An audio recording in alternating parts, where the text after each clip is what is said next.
អ្វីដែលខ្ញុំបានឡើងមកចែករំលែកនេះខ្ញុំតែងតែគិតនៅក្នុងចិត្តរបស់ខ្ញុំថា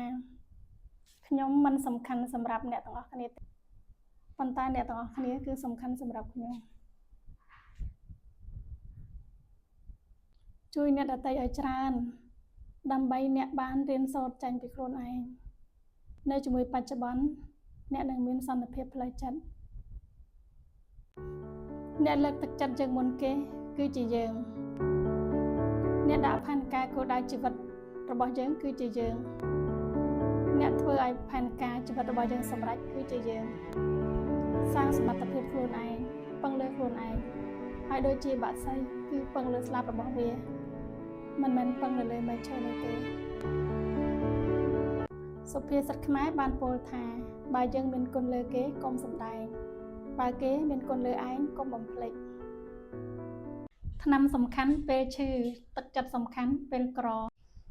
ភរិយានិងស្វាមីពេលស្រឡាញ់គ្នាព្រមព្រៀងគ្នាបានតែនៅពេលក្រោធត្រូវកុំក្រោធព្រមគ្នា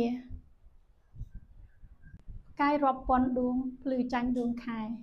ដែលដួងខែមានតែមួយដួងតែប៉ុណ្ណោះក៏ដូចជាមិត្តផ្លោមរាប់ពាន់នាក់มันអាចប្រៀបបាននឹងមិត្តល្អតែម្នាក់ដូច្នោះដែរកើតជាមនុស្សបើថាបងអោនខ្លួនចូលមកបម្រើអ្នកណាក៏ចូលធ្វើខ្លួនដូចជាសេះឲ្យចៅហ្វាយនាយជិះគ្រប់ពេលវេលាទៅប៉ុន្តែបើចៅហ្វាយនាយគាត់មើលមកទុកយើងដូចជាសេះ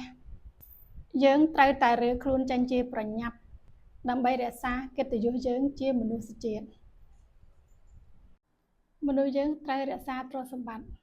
ប៉ុន្តែការចេះដឹងរក្សាមនុស្សយើងដូច្នេះការចេះដឹងទៅប្រសើរជាងទ្រព្យសម្បត្តិការចេះដឹងធ្វើឲ្យមនុស្សមានទឹកចិត្តធ្វើឲ្យចិត្តភ្លឺថ្លានិងជាប្រភពនៃទ្រព្យសម្បត្តិទាំងពួងព្រមទាំងសេចក្តីសុខចម្រើនមនុស្សមានបញ្ញាមិនត្រូវការសម្លាប់សត្រូវឡើយរមែងសម្លាប់តែចំពោះភាពជាសត្រូវរបស់គេតែប៉ុណ្ណោះហើយធ្វើសត្រូវឲ្យត្រឡប់មកជាមិត្ត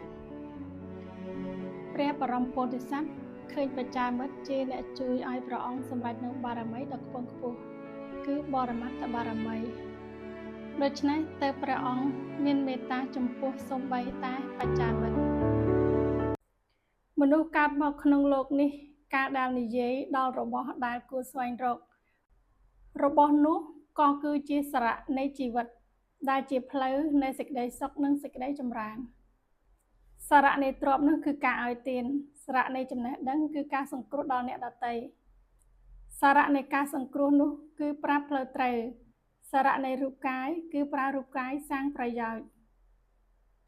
សារៈនៃជីវិតគឺការប្រព្រឹត្តធម៌ដែលជាខ្លឹមសារសំខាន់បំផុតនៅក្នុងជីវិត